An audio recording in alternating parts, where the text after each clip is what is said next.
Súmula número 381 do TST. Correção monetária. Salário. Artigo 459 da CLT. O pagamento dos salários até o 5º dia útil do mês subsequente ao vencido não está sujeito à correção monetária. Se essa data limite for ultrapassada, incidirá o índice da correção monetária do mês subsequente ao da prestação dos serviços, a partir do dia 1º. Súmula número 382 do TST. Mudança de regime seletista para estatutário. Extinção do contrato. Prescrição bienal. A transferência do regime jurídico de seletista para estatutário implica a extinção do contrato de trabalho, fluindo o prazo da prescrição bienal a partir da mudança de regime. Súmula número 383 do TST. Recurso. Mandato. Irregularidade de representação. CPC de 2015, artigos 104 e 76, parágrafo 2º.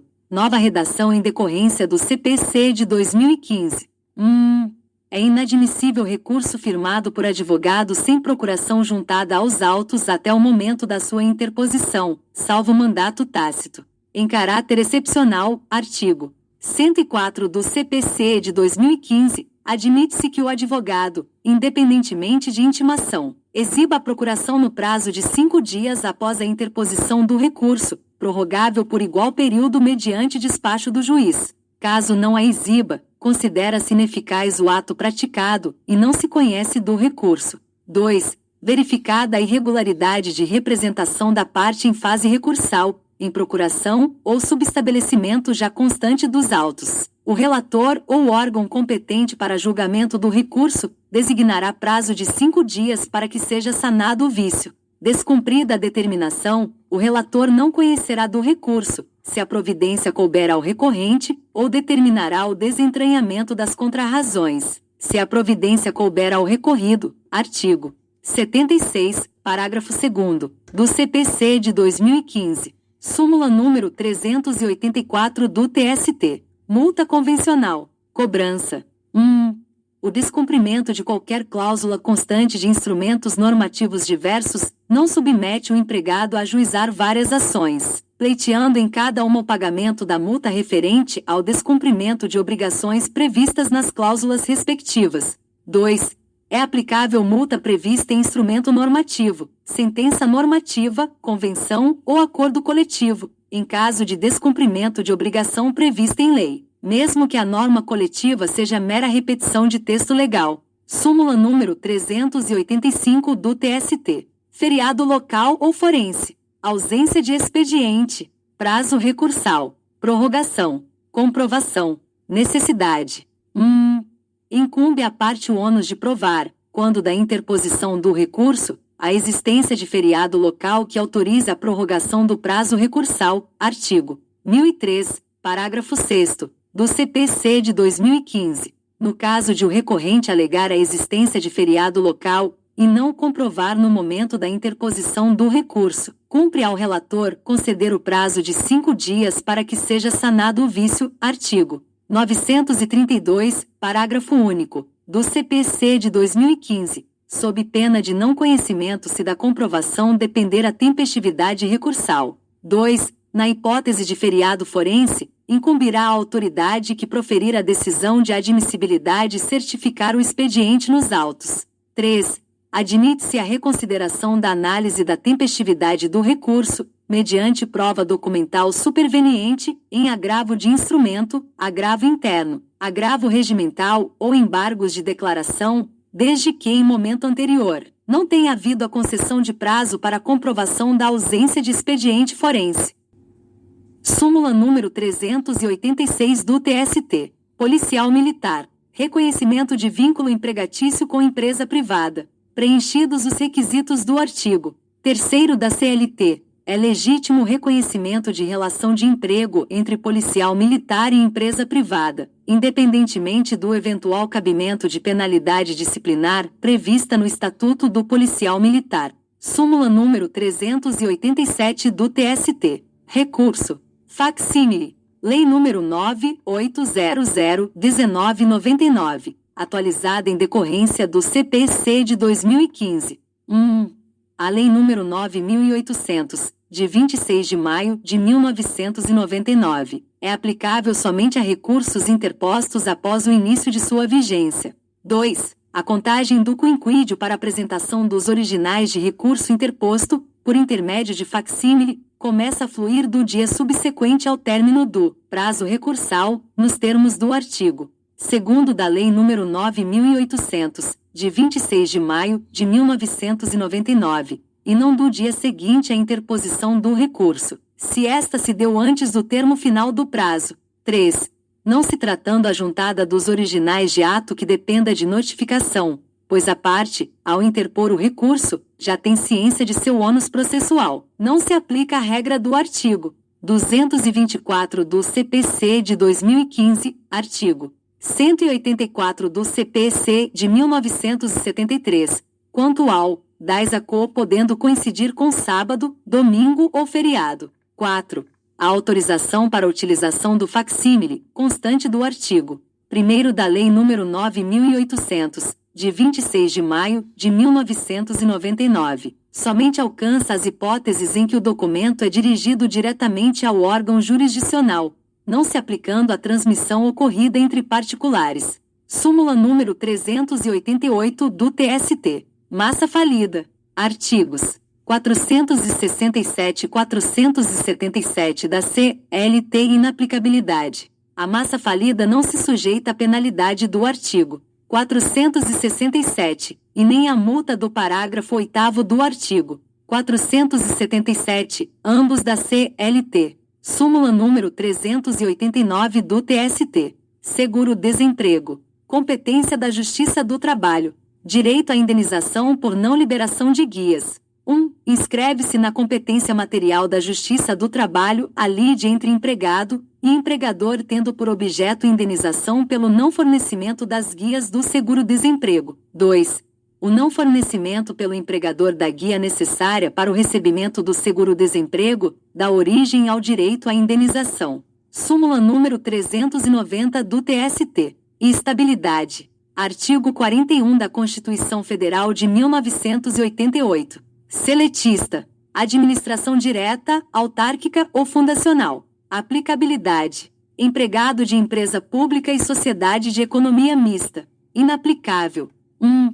O servidor público seletista da administração direta, autárquica ou fundacional é beneficiário da estabilidade prevista no artigo 41 da Constituição Federal de 1988. 2. Ao empregado de empresa pública ou de sociedade de economia mista, ainda que admitido mediante aprovação em concurso público, não é garantida a estabilidade prevista no artigo 41 da Constituição Federal de 1988. Súmula número 391 do TST. Petroleiros. Lei número 5.811/72. Turno ininterrupto de revezamento. Horas extras e alteração da jornada para horário fixo. 1. A Lei número 5.811 de 1972 foi recepcionada pela Constituição Federal de 1988 no que se refere à duração da jornada de trabalho em regime de revezamento dos petroleiros. 2. A previsão contida no artigo 10 da Lei número 5.811 de 1972, possibilitando a mudança do regime de revezamento para horário fixo, constitui alteração lícita, não violando os artigos 468 da CLT e 7º, 6, da Constituição Federal de 1988. Súmula número 392 do TST. Dano moral e material, relação de trabalho, competência da Justiça do Trabalho, nos termos do artigo 114, inciso 6, da Constituição da República. A Justiça do Trabalho é competente para processar e julgar ações de indenização por dano moral e material, decorrentes da relação de trabalho, inclusive as oriundas de acidente de trabalho e doenças a ele equiparadas, ainda que propostas pelos dependentes ou sucessores do trabalhador falecido. Súmula número 393 do TST. Recurso ordinário. Efeito devolutivo em profundidade. Artigo 1013, parágrafo 1º, do CPC de 2015. Artigo 515, parágrafo 1º, do CPC de 1973. 1.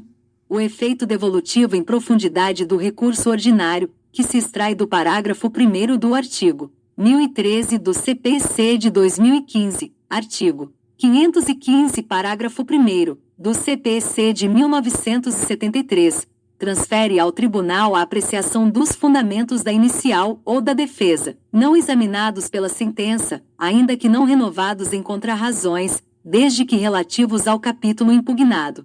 2. Se o processo estiver em condições, o tribunal, ao julgar o recurso ordinário, deverá decidir desde logo o mérito da causa, nos termos do parágrafo 3º do artigo 1013 do CPC de 2015, inclusive quando constatar a omissão da sentença no exame de um dos pedidos. Súmula número 394 do TST. Fato superveniente. Artigo 493 do CPC de 2015. Artigo 462 do CPC de 1973. Atualizada em decorrência do CPC de 2015. O artigo 493 do CPC de 2015, artigo 462 do CPC de 1973, que admite a invocação de fato constitutivo, modificativo ou extintivo do direito, superveniente à propositura da ação, é aplicável de ofício aos processos em curso em qualquer instância trabalhista. Cumpre ao juiz ou tribunal ouvir as partes sobre o fato novo antes de decidir. Súmula número 395 do TST. Mandato e subestabelecimento. Condições de validade. 1.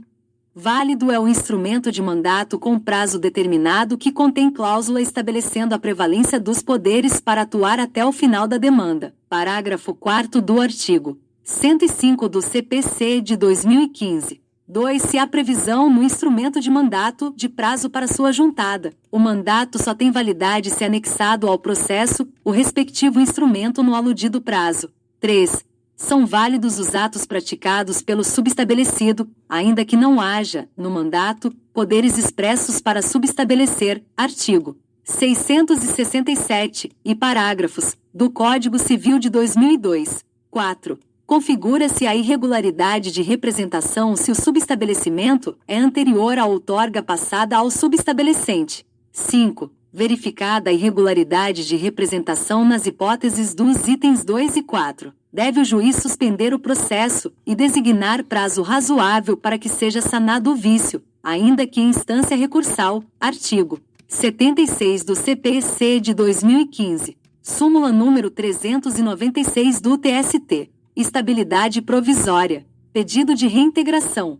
Concessão do salário relativo ao período de estabilidade já exaurido. Inexistência de julgamento extra petita. 1. Exaurido o período de estabilidade. São devidos ao empregado apenas os salários do período compreendido entre a data da despedida e o final do período de estabilidade, não lhe sendo assegurada a reintegração no emprego. 2. Não há nulidade por julgamento, extra petita, da decisão que deferir salário quando o pedido for de reintegração, dados os termos do artigo 496 da CLT. Súmula número 397 do TST. Ação rescisória. Artigo 966, 4, do CPC de 2015. Artigo 485, 4, do CPC de 1973. Ação de cumprimento. Ofensa a coisa julgada emanada de sentença normativa modificada em grau de recurso. Inviabilidade.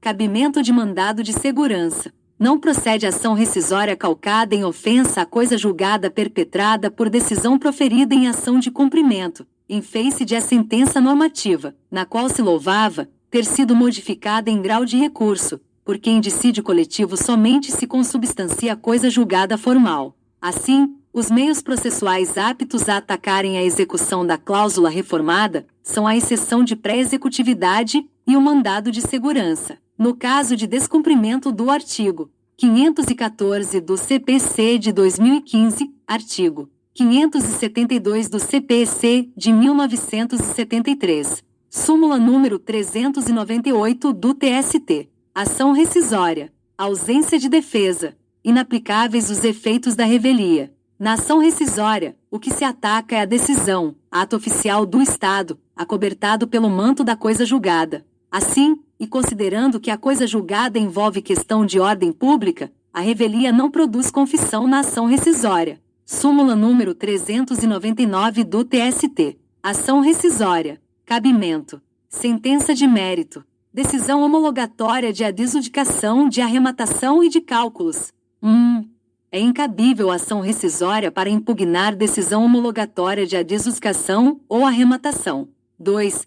A decisão homologatória de cálculos apenas comporta rescisão quando enfrentar as questões envolvidas na elaboração da conta de liquidação, quer solvendo a controvérsia das partes, quer explicitando, de ofício, os motivos pelos quais acolheu os cálculos oferecidos por uma das partes ou pelo setor de cálculos, e não contestados pela outra. Súmula número 400 do TST. Ação rescisória de ação rescisória. Violação manifesta de norma jurídica. Indicação da mesma norma jurídica apontada na rescisória primitiva, mesmo dispositivo de lei sob o CPC de 1973. Em se tratando de rescisória, o vício apontado deve nascer na decisão rescindenda, não se admitindo a rediscussão do acerto do julgamento da rescisória anterior. Assim, não procede rescisória calcada no inciso 5 do artigo 966 do CPC de 2015, artigo 485, 5, do CPC de 1973, para discussão, por má aplicação da mesma norma jurídica, tida por violada na rescisória anterior, bem como para arguição de questões inerentes à ação rescisória primitiva. Súmula número 401 do TST. Ação rescisória. Descontos legais. Fase de execução. Sentença exequenda omissa. Inexistência de ofensa à coisa julgada. Os descontos previdenciários e fiscais devem ser efetuados pelo juízo executório, ainda que a sentença exequenda tenha sido omissa sobre a questão, dado o caráter de ordem pública ostentado pela norma que os disciplina. A ofensa à coisa julgada somente poderá ser caracterizada na hipótese de o título exequendo, expressamente, afastar a dedução dos valores a título de imposto de renda e de contribuição previdenciária. Súmula número 402 do TST. Ação rescisória. Prova nova. Dissídio coletivo. Sentença normativa. 1. Sob a vigência do CPC de 2015, artigo 966, inciso 7, para efeito de ação rescisória, considera-se prova nova cronologicamente velha, já existente ao tempo do trânsito em julgado da decisão rescindenda, mas ignorada pelo interessado ou de impossível utilização, à época no processo. 2. Não é prova nova apta a viabilizar a desconstituição de julgado. A. Sentença normativa proferida ou transitada em julgado posteriormente à sentença rescindenda. B. Sentença normativa preexistente à sentença rescindenda, mas não exibida no processo principal, em virtude de negligência da parte, quando podia e deveria louvar-se de documento já existente, e não ignorado quando emitida a decisão rescindenda. Súmula número 403 do TST. Ação rescisória. Dolo da parte vencedora em detrimento da vencida. Artigo 485, 3, do CPC. 1.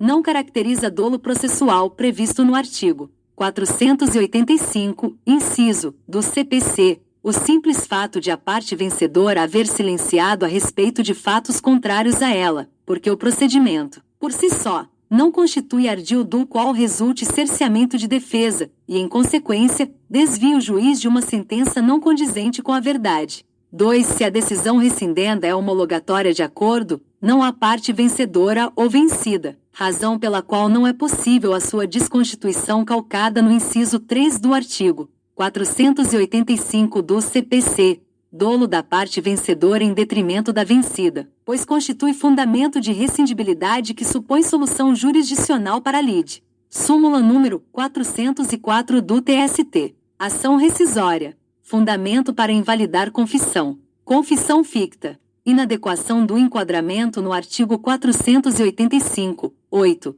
do CPC de 1973. O artigo 485, inciso 8, do CPC de 1973, ao tratar do fundamento para invalidar a confissão como hipótese de rescindibilidade da decisão judicial, referia-se à confissão real, fruto de erro, dolo ou coação, e não à confissão ficta resultante de revelia. Súmula número 405 do TST. Ação rescisória. Tutela provisória. Em face do que dispõe a MP 1984, 22 de 2000 e o artigo 969 do CPC de 2015, é cabível o pedido de tutela provisória formulado na petição inicial de ação rescisória ou na fase recursal, visando a suspender a execução da decisão rescindenda. Súmula número 406 do TST. Ação rescisória. Litisconsórcio. Necessário no polo passivo e facultativo no ativo. Inexistente quanto aos substituídos pelo sindicato.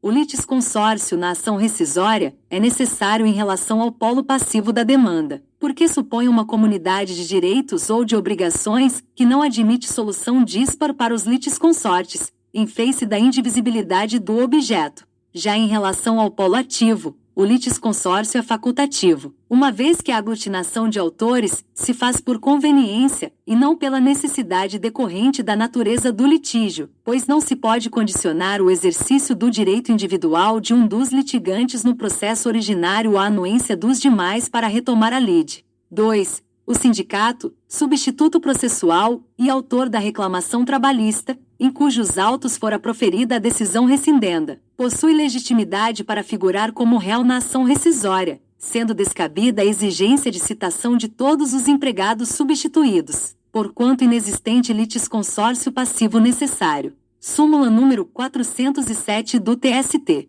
Ação rescisória. Ministério Público. Legitimidade, AD causam prevista no artigo 967, 3, A, B e C, do CPC de 2015, artigo 487, 3, A e B, do CPC de 1973, hipóteses meramente exemplificativas. A legitimidade, AD causam do Ministério Público para propor ação rescisória, ainda que não tenha sido parte no processo que deu origem à decisão rescindenda, não está limitada às alíneas A, B e C, do inciso 3 do artigo 967 do CPC de 2015, artigo 487, 3, A e B, do CPC de 1973, uma vez que traduzem hipóteses meramente exemplificativas. Súmula número 408 do TST. Ação rescisória. Petição inicial. Causa de pedir.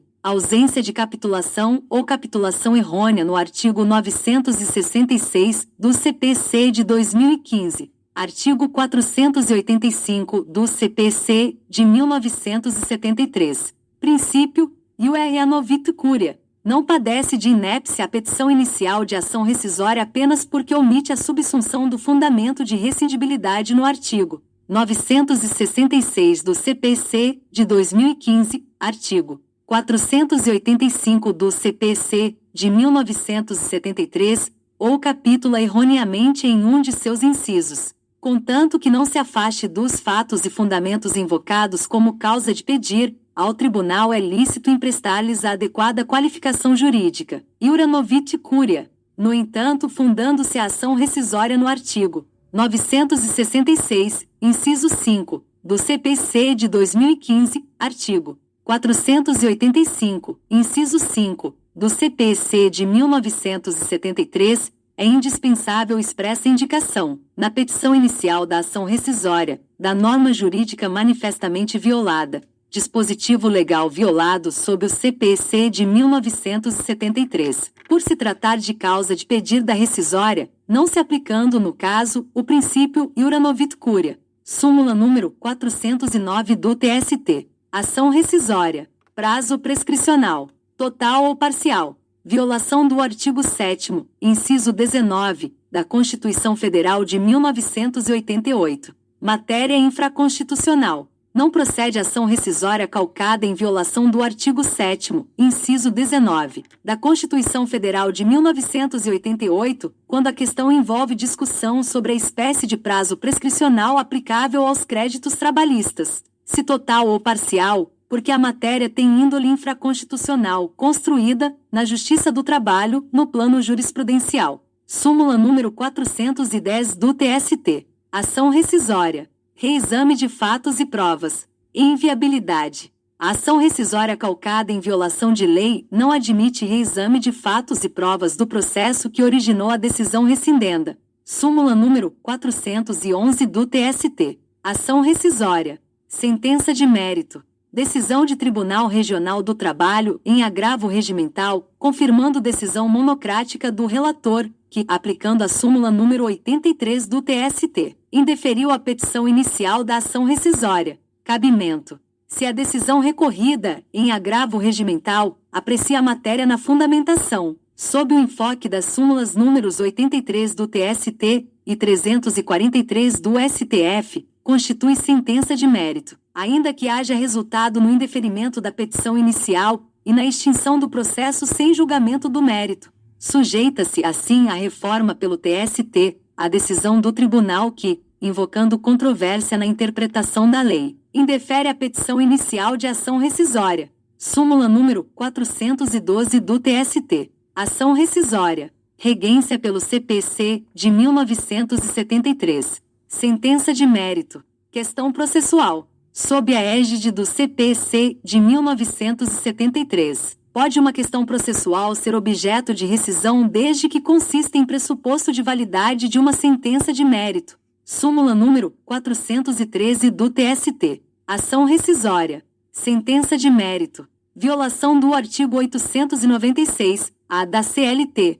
Nova redação em decorrência do CPC de 2015. É incabível ação rescisória, por violação do artigo 896-A da CLT, contra a decisão transitada em julgado sob a égide do CPC de 1973, que não conhece de recurso de revista, com base em divergência jurisprudencial, pois não se cuidava de sentença de mérito. Artigo 485 do CPC de 1973. Súmula número 414 do TST. Mandado de segurança. Tutela provisória concedida antes ou na sentença. Nova redação em decorrência do CPC de 2015.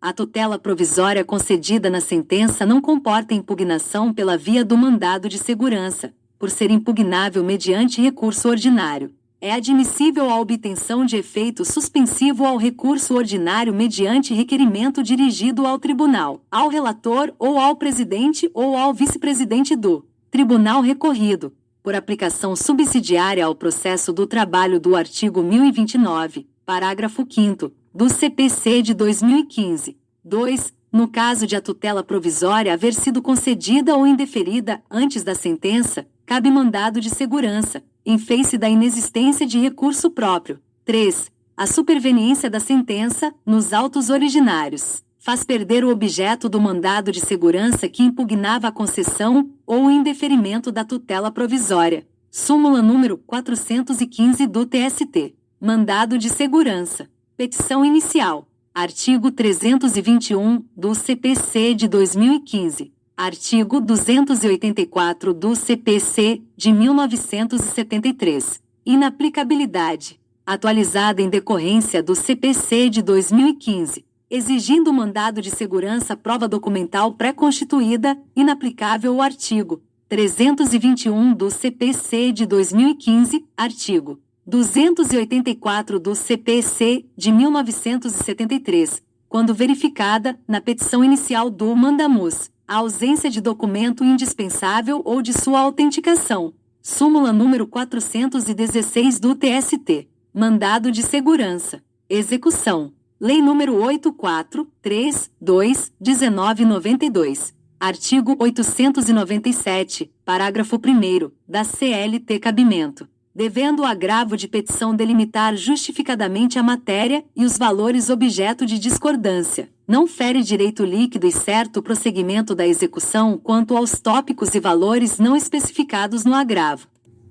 Súmula número 417 do TST. Mandado de segurança. Penhora em dinheiro, alterado o item 1, atualizado o item 2 e cancelado o item 3, modulando-se os efeitos da presente redação de forma a atingir unicamente as penhoras em dinheiro, em execução provisória efetivadas a partir de 18 de março de 2016, data de vigência do CPC de 2015.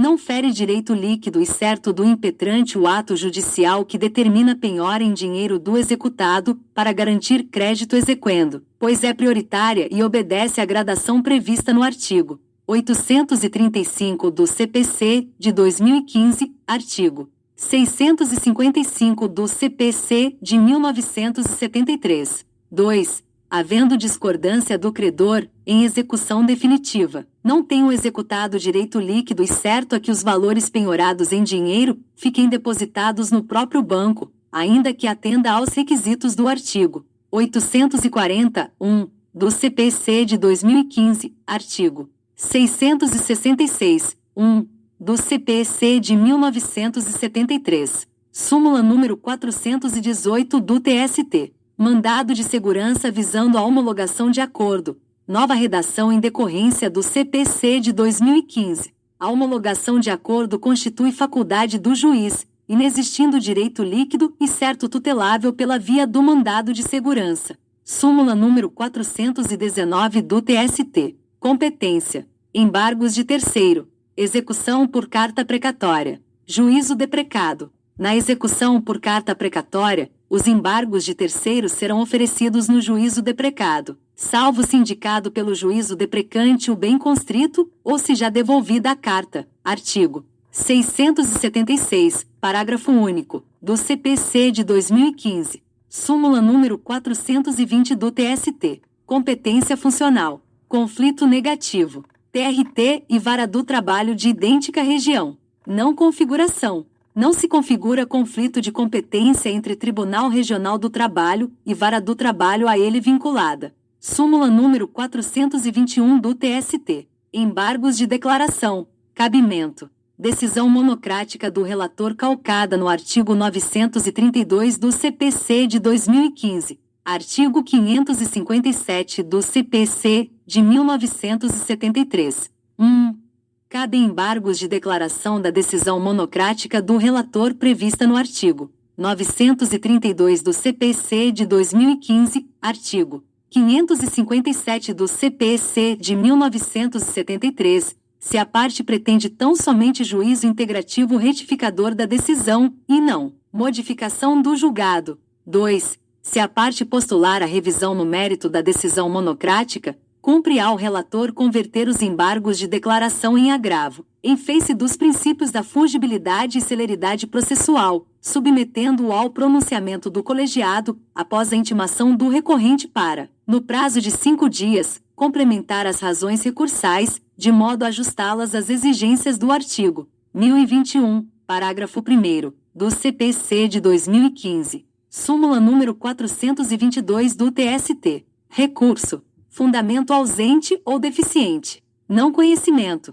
Não se conhece de recurso para o Tribunal Superior do Trabalho, se as razões do recorrente não impugnam os fundamentos da decisão recorrida, nos termos em que proferida. 2. O entendimento referido no item anterior não se aplica em relação à motivação secundária e impertinente, consubstanciada em despacho de admissibilidade de recurso ou em decisão monocrática. 3. Inaplicável a exigência do item 1 relativamente ao recurso ordinário da competência de Tribunal Regional do Trabalho, exceto em caso de recurso, cuja motivação é inteiramente dissociada dos fundamentos da sentença. Súmula número 423 do TST. Turno ininterrupto de revezamento. Fixação de jornada de trabalho mediante negociação coletiva. Validade. Estabelecida jornada superior a 6 horas e limitada a 8 horas por meio de regular negociação coletiva. Os empregados submetidos a turnos ininterruptos de revezamento não têm direito ao pagamento da 7ª e 8ª horas como extras. Súmula número 424 do TST. Recurso administrativo. Pressuposto de admissibilidade. Depósito prévio da multa administrativa. Não recepção pela Constituição Federal do parágrafo 1º do artigo 636 da CLT. O parágrafo 1º do artigo 636 da CLT, que estabelece a exigência de prova do depósito prévio do valor da multa cominada em razão de autuação administrativa, como pressuposto de admissibilidade de recurso administrativo, não foi recepcionado pela Constituição Federal de 1988, ante a sua incompatibilidade com o inciso LV do artigo 5º, súmula número 425 do TST. Jus postulandi na Justiça do Trabalho, alcance o jus postulandi das partes, estabelecido no artigo 791 da CLT, limitasse às varas do trabalho e aos tribunais regionais do trabalho, não alcançando a ação rescisória, a ação cautelar, o mandado de segurança e os recursos de competência do Tribunal Superior do Trabalho. Súmula número 426 do TST. Depósito recursal. Utilização da guia DIP. Obrigatoriedade. Nos dissídios individuais, o depósito recursal será efetivado mediante a utilização da guia de recolhimento do FGTS e informações à Previdência Social, GIP, nos termos dos parágrafo 4º e 5º do artigo 899 da CLT, admitido depósito judicial, realizado na sede do juízo, e à disposição deste, na hipótese de relação de trabalho não submetida ao regime do FGTS. Súmula número 427 do TST. Intimação. Pluralidade de advogados. Publicação em nome de advogado diverso daquele expressamente indicado. Nulidade. Havendo pedido expresso de que as intimações e publicações sejam realizadas exclusivamente em nome de determinado advogado, a comunicação em nome de outro profissional constituído nos autos é nula, salvo se constatada a inexistência de prejuízo. Súmula número 428 do TST. Sobre aviso aplicação analógica do artigo 244, parágrafo 2º da CLT. 1. O uso de instrumentos telemáticos ou informatizados fornecidos pela empresa ao empregado, por si só, não caracteriza o regime de sobreaviso. 2. Considera-se em sobreaviso o empregado que, à distância e submetido a controle patronal por instrumentos telemáticos ou informatizados, permanecer em regime de plantão ou equivalente, aguardando a qualquer momento o chamado para o serviço durante o período de descanso. Súmula número 429 do TST. Tempo à disposição do empregador. Artigo 4º da CLT. Período de deslocamento entre a portaria e o local de trabalho. Considera-se à disposição do empregador, na forma do artigo 4º da CLT, o tempo necessário ao deslocamento do trabalhador entre a portaria da empresa e o local de trabalho, desde que supere o limite de 10 minutos diários. Súmula número 430 do TST. Administração pública indireta. Contratação, ausência de concurso público, nulidade, ulterior privatização, convalidação, insubsistência do vício. Convalidam-se os efeitos do contrato de trabalho que, considerado nulo por ausência de concurso público, quando celebrado originalmente com o ente da administração pública indireta, continua a existir após a sua privatização. Súmula número 431 do TST. Salário hora. Empregado sujeito ao regime geral de trabalho, artigo 58, caput, da CLT, 40 horas semanais. Cálculo. Aplicação do divisor 200. Para os empregados a que alude o artigo 58, caput, da CLT, quando sujeitos a 40 horas semanais de trabalho, aplica-se o divisor 200 para o cálculo do valor do salário hora. Súmula número 432 do TST. Contribuição sindical rural. Ação de cobrança. Penalidade por atraso no recolhimento. Inaplicabilidade do artigo 600 da CLT. Incidência do artigo 2º da Lei nº 8022/1990. O recolhimento a destempo da contribuição sindical rural não acarreta a aplicação da multa progressiva prevista no artigo 600 da CLT, em decorrência da sua revogação tácita pela Lei nº 8022, de 12 de abril de 1990. Súmula número 433 do TST. Embargos. Admissibilidade. Processo em fase de execução. Acórdão de turma publicado na vigência da Lei nº 11.496, de 26 de junho de 2007. Divergência de interpretação de dispositivo constitucional. Admissibilidade do recurso de embargos contra acórdão de turma em recurso de revista em fase de execução, publicado na vigência da Lei nº 11.496, de 26 de junho de 2007. Condiciona-se a demonstração de divergência jurisprudencial entre turmas ou destas e a seção especializada em dissídios individuais do Tribunal Superior do Trabalho em relação à interpretação de dispositivo constitucional. Súmula número 434 do TST. Recurso. Interposição antes da publicação do acórdão impugnado. Extemporaneidade. Cancelada. Súmula número 435 do TST. Decisão monocrática. Relator. Artigo 932 do CPC de 2015. Artigo 557 do CPC de 1973. Aplicação subsidiária ao processo do trabalho, atualizada em decorrência do CPC de 2015. Aplica-se subsidiariamente ao processo do trabalho o artigo 932 do CPC de 2015, artigo 557 do CPC de 1973. Súmula número 436 do TST. Representação processual. Procurador da União, Estados, Municípios e Distrito Federal, suas autarquias e fundações públicas. Juntada de instrumento de mandato. 1. A União, Estados, Municípios e Distrito Federal, suas autarquias e fundações públicas, quando representadas em juízo, ativa e passivamente, por seus procuradores, estão dispensadas da juntada de instrumento de mandato e de comprovação do ato de nomeação. 2. Para os efeitos do item anterior, é essencial que o signatário ao menos declare-se exercente do cargo de procurador, não bastando a indicação do número de inscrição na Ordem dos Advogados do Brasil. Súmula número 437 do TST. Intervalo intrajornada para repouso e alimentação. Aplicação do artigo 71 da CLT. 1.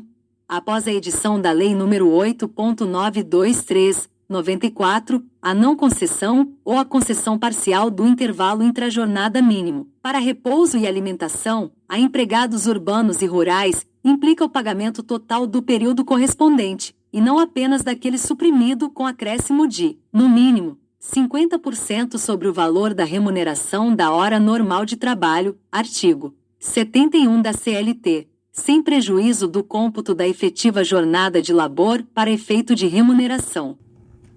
2. É inválida a cláusula de acordo ou convenção coletiva de trabalho contemplando a supressão ou redução do intervalo intrajornada, porque este constitui medida de higiene, saúde e segurança do trabalho, garantido por norma de ordem pública, artigo 71 da CLT e artigo 7º, inciso 22, da Constituição Federal de 1988, infenso à negociação coletiva. 3. Possui natureza salarial a parcela prevista no artigo 71, parágrafo 4º, da CLT, com redação introduzida pela Lei nº 8.923, de 27 de julho de 1994, quando não concedido ou reduzido pelo empregador o intervalo mínimo intrajornada para repouso e alimentação, repercutindo assim no cálculo de outras parcelas salariais. 4. Ultrapassada habitualmente a jornada de 6 horas de trabalho, é devido o gozo do intervalo intrajornada mínimo de 1 hora, obrigando o empregador a remunerar o período para descanso e alimentação não usufruído como extra, acrescido do respectivo adicional, na forma prevista no artigo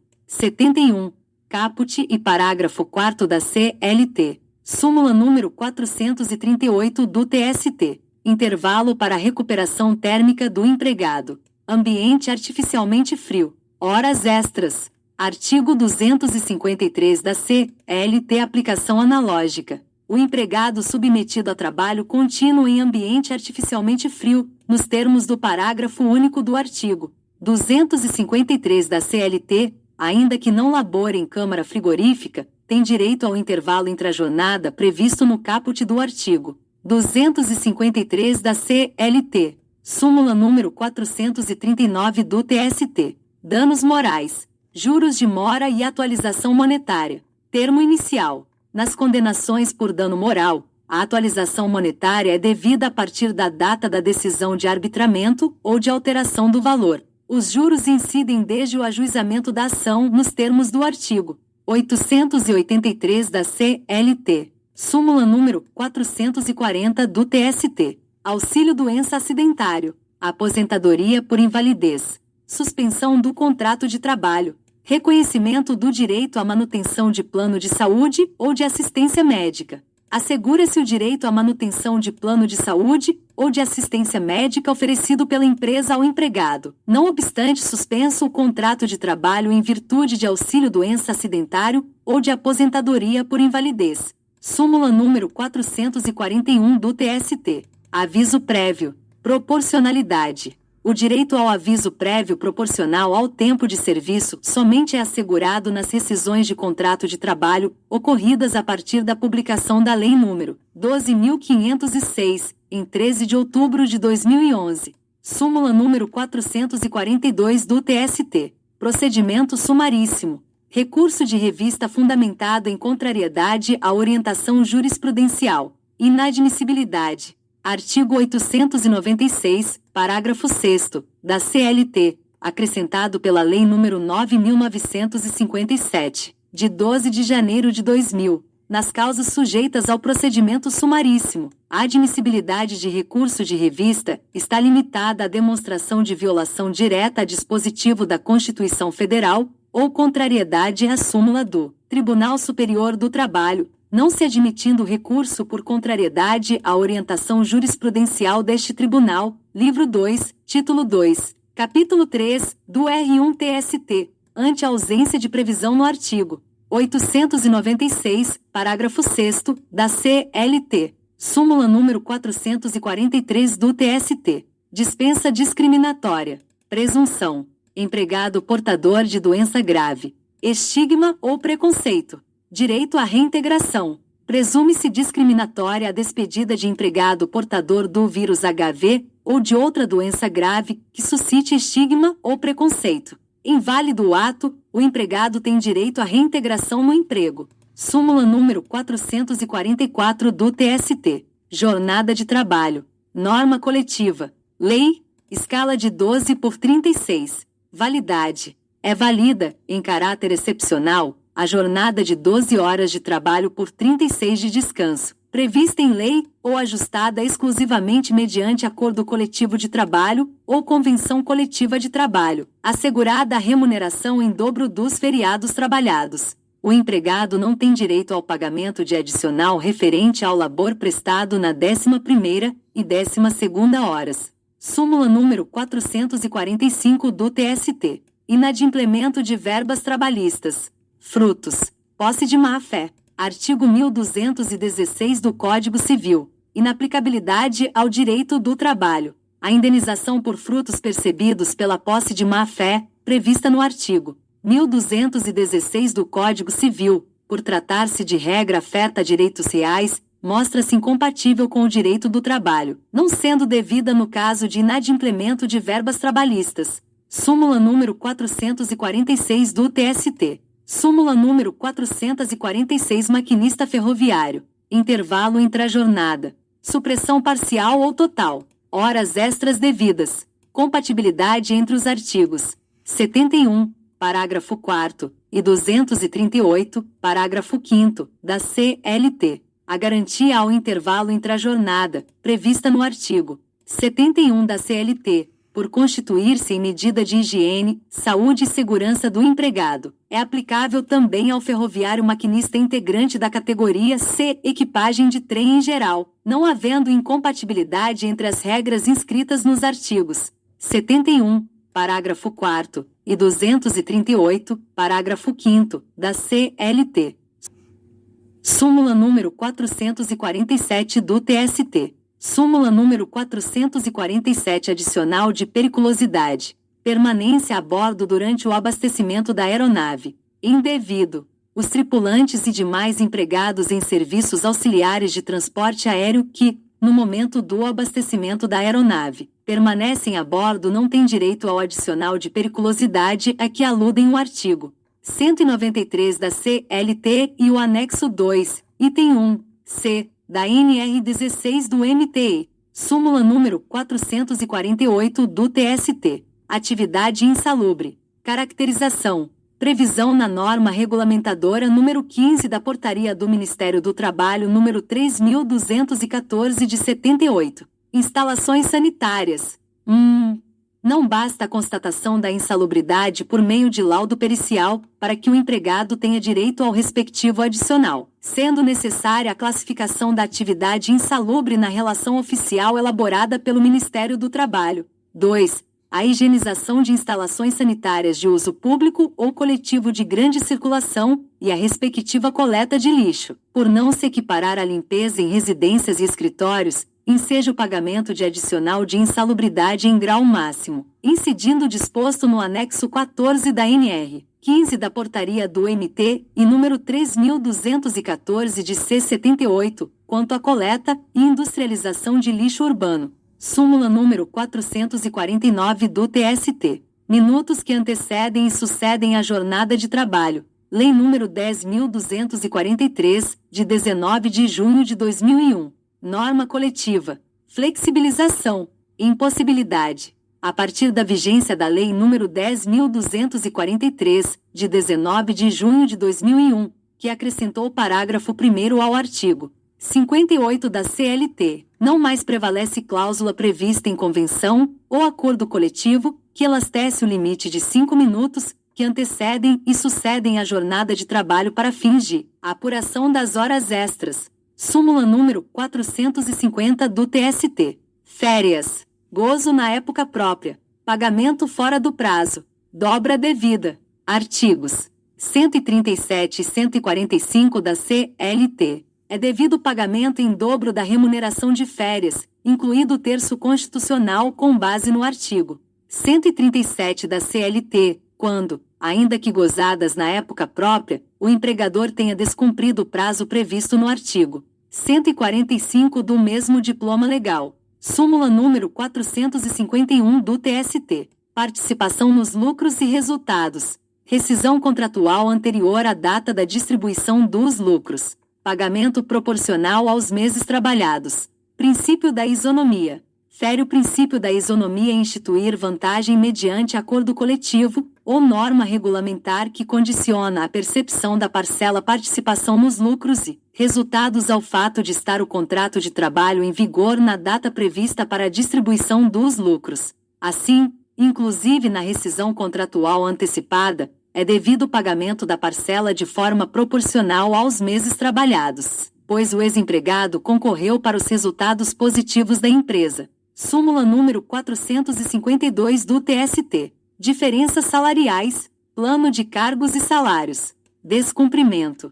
Critérios de promoção não observados. Prescrição parcial. Tratando-se de pedido de pagamento de diferenças salariais decorrentes da inobservância dos critérios de promoção estabelecidos em plano de cargos e salários criado pela empresa, a prescrição aplicável é a parcial, pois a lesão é sucessiva e se renova mês a mês. Súmula número 453 do TST. Adicional de periculosidade. Pagamento espontâneo. Caracterização de fato incontroverso. Desnecessária a perícia de que trata o artigo 195 da CLT. O pagamento de adicional de periculosidade efetuado por mera liberalidade da empresa, ainda que de forma proporcional ao tempo de exposição ao risco ou em percentual inferior ao máximo legalmente previsto, dispensa a realização da prova técnica exigida pelo artigo 195 da CLT, pois torna incontroversa a existência do trabalho em condições perigosas.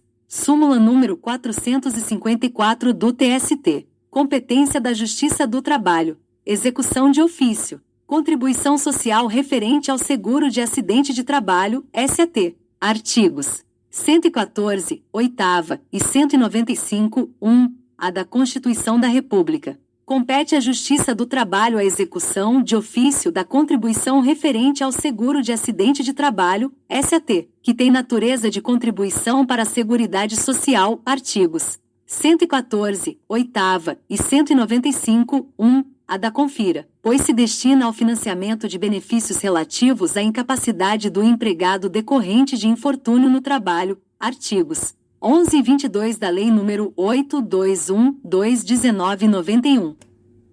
Súmula número 455 do TST. Equiparação salarial. Sociedade de Economia Mista. Artigo 37, inciso 13, da Constituição Federal de 1988. Possibilidade. A sociedade de economia mista não se aplica à vedação à equiparação prevista no artigo 37, inciso 13, da Constituição Federal de 1988, pois, ao admitir empregados sob o regime da CLT, equipara-se a empregador privado, conforme disposto no artigo 173, parágrafo 1º, 2, da Constituição Federal de 1988. Súmula número 456 do TST.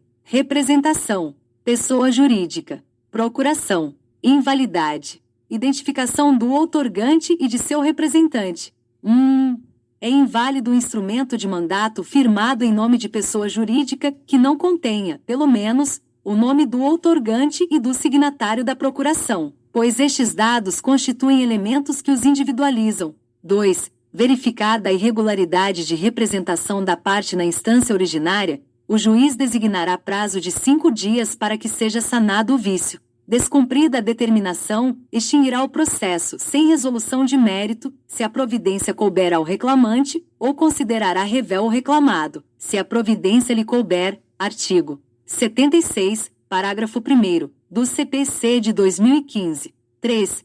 Caso a irregularidade de representação da parte seja constatada em fase recursal, o relator designará prazo de 5 dias para que seja sanado o vício. Descumprida a determinação, o relator não conhecerá do recurso, se a providência couber ao recorrente, ou determinará o desentranhamento das contrarrazões, se a providência couber ao recorrido. Artigo 76, parágrafo 2º, do CPC de 2015. Súmula número 457 do TST. Honorários periciais. Beneficiário da justiça gratuita. Responsabilidade da União pelo pagamento. Resolução número 66 de 2010 do CSJE. Observância. A União é responsável pelo pagamento dos honorários de perito quando a parte sucumbente no objeto da perícia for beneficiária da assistência judiciária gratuita, observado o procedimento disposto nos artigos 1º, 2º e 5º da Resolução número 66 de 2010 do Conselho Superior da Justiça do Trabalho, CSJT.